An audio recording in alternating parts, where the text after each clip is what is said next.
ہادیہ ای magazine کے زمرہ بہنیں پوچھتی ہیں میں آپ کا استقبال ہے۔ سوال کا جواب مولانا رضی الاسلام ندوی، سیکریٹری جماعت اسلامی ہند دیں گے۔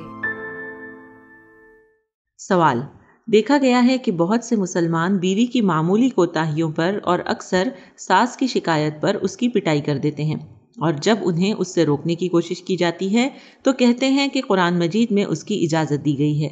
یہ واضح کرنے کی ضرورت ہے کہ کن صورتوں میں بیوی کی پٹائی کی جا سکتی ہے اور کن صورتوں میں نہیں کی جا سکتی۔ کیا پٹائی کے سوا دیگر ہلکی تدابیر اختیار نہیں کی جا سکتی؟ بسم اللہ الرحمن الرحیم۔ گھریلو تشدد یعنی ڈومیسٹک وائلنس موجودہ دور کا ایک عالمی مظہر ہے۔ دنیا کے تمام ممالک میں، خواہ وہ ترقی یافتہ ہوں یا ترقی پذیر یا پسماندہ، ہر جگہ اس کا مظاہرہ ہو رہا ہے۔ خواتین اپنے شوہروں یا ساتھ میں رہنے والے رفقا یعنی پارٹنرز یا گھر کے دیگر افراد کے ذریعے تشدد کا شکار ہوتی ہیں۔ یہ تشدد جسمانی بھی ہوتا ہے، ذہنی و نفسیاتی بھی، اور ذاتی کے دیگر حربے بھی اختیار کیے جاتے ہیں۔ بین الاقوامی اداروں کی جانب سے اس کی روک تھام کے لیے مختلف تدابیر اختیار کرنے کا مشورہ دیا گیا ہے، اور مختلف ممالک میں اس کے لیے قوانین بنائے گئے ہیں، لیکن گھریلو تشدد رکنے کا نام نہیں لے رہا ہے اور عورتیں برابر ظلم و ستم کا شکار ہیں۔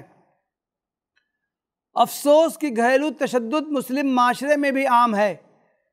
مسلمان گھروں میں خواتین اپنے شوہروں اور سسرال کے دیگر افراد کی جانب سے تشدد کا سامنا کرتی ہیں، اور مزید افسوس اس بات کا ہے کہ اس کے جواز کے لیے مذہبی سند پیش کی جاتی ہے، اور کہا جاتا ہے کہ قرآن مجید میں عورتوں کی پٹائی کرنے کی اجازت دی گئی ہے۔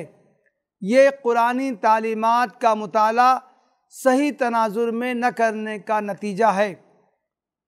قرآن مجید میں ہے وَاللاتی تخافون نشوزہن فعظوہن وہجروہن فی المضاجع واضربوہن فإن اطعنکم فلا تبغوا علیہن سبیلا ان اللہ کان علیا کبیرا۔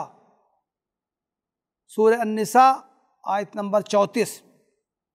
اور جن عورتوں سے تمہیں سرکشی کا اندیشہ ہو انہیں سمجھاؤ، خواب گاہوں میں ان سے علیحدہ رہو اور انہیں مارو، پھر اگر وہ تمہاری اطاعت کرنے لگیں تو خواہ مخواہ ان پر دست درازی کے لیے بہانے تلاش نہ کرو، یقین رکھو کہ اوپر اللہ موجود ہے جو بڑا اور بالاتر ہے۔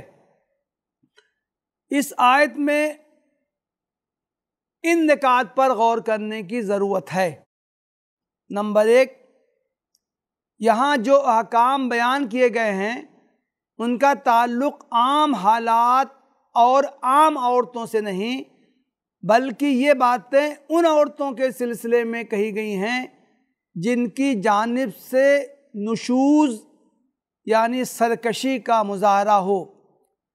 نشوز کا مطلب یہ نہیں کہ عورت سے کھانا پکانے میں تاخیر ہو جائے، سالن میں نمک تیز ہو جائے، یا وہ کسی مصروفیت کی وجہ سے کپڑوں پر پریس نہ کر سکے تو شوہر نامدار کی پیشانی پر بل پڑ جائے اور وہ اس پر ڈنڈے برسانا شروع کر دیں، بلکہ نشوز یہ ہے کہ بیوی خود کو شوہر سے بالاتر سمجھنے لگے، اس کا کہنا نہ مانے، شوہر جو حکم دے اس کی خلاف ورزی کرے اور اس کے ساتھ بد زبانی سے پیش آئے۔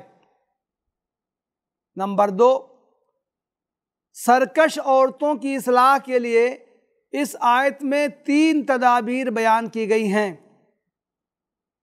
اولاً انہیں سمجھایا بجھایا جائے، دوم خواب گاہوں میں ان سے علیحدگی اختیار کی جائے، سوم ان کی پٹائی کی جائے۔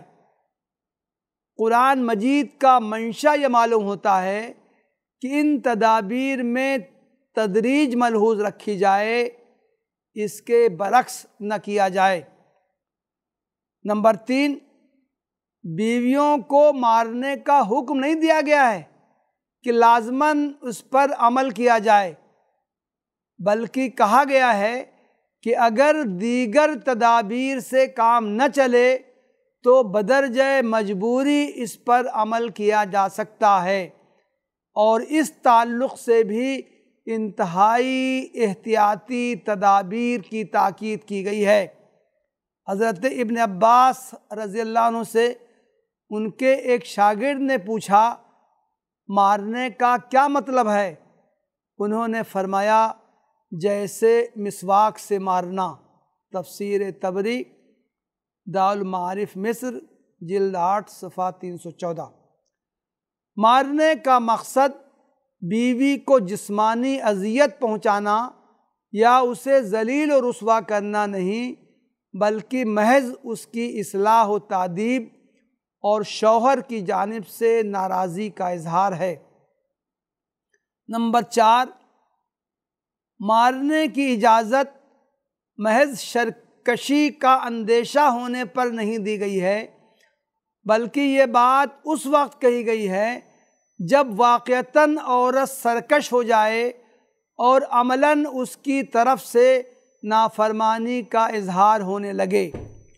اسی لیے آگے تاکید کی گئی ہے کہ اطاعت گزار عورتوں پر دست درازی کرنے اور انہیں ظلم و ستم کا نشانہ بنانے کے بہانے نہ تلاش کیے جائیں۔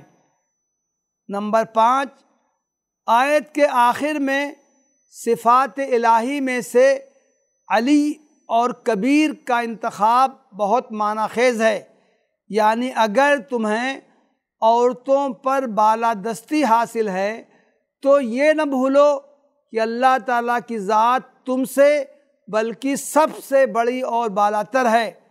اگر تم عورتوں پر بیجا ظلم کرو گے تو اللہ تعالیٰ تم سے انتقام لے سکتا ہے۔ ایک بات یہ بھی ملحوظ رکھنی چاہیے کہ اگرچہ قرآن میں ناگزیر حالات میں بیوی کو مارنے کی اجازت دی گئی ہے، لیکن شریعت کا عمومی مزاج یہ معلوم ہوتا ہے کہ اس سے گریز کیا جائے۔ عہد نبوی میں ایک مرتبہ کچھ لوگوں نے اپنی بیویوں کی پٹائی کر دی۔ ان عورتوں نے امہات المومنین کی خدمت میں حاضر ہو کر شکایت کی۔ رسول اللہ صلی اللہ علیہ وسلم تک یہ بات پہنچی تو آپ نے ارشاد فرمایا، لَقَدْ طَافَ بِآلِ مُحَمَّدٍ نِسَاءٌ كَثِيرٌ يَشْكُونَ أَزْوَاجَهُنَّ لَيْسَ أُولَئِكَ بِخِيَارِكُمْ۔ ابو داؤد حدیث نمبر 2146، ابن ماجہ حدیث نمبر 1985۔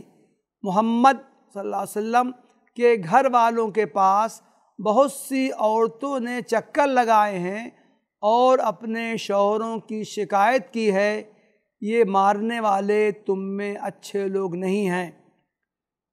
اس تفصیل سے واضح ہوتا ہے کہ قرآن مجید نے مردوں کو کھلی چھوٹ نہیں دی ہے کہ وہ بات بے بات پر بیویوں کی پٹائی کر دیا کریں، بلکہ مخصوص پس منظر میں بہت سی تحدیدات کے ساتھ اس کی اجازت دی گئی ہے، چنانچہ ان کی پابندی ضروری ہے، بلکہ شریعت کے عمومی منشا کو دیکھتے ہوئے اس سے احتراز ہی اولیٰ ہے۔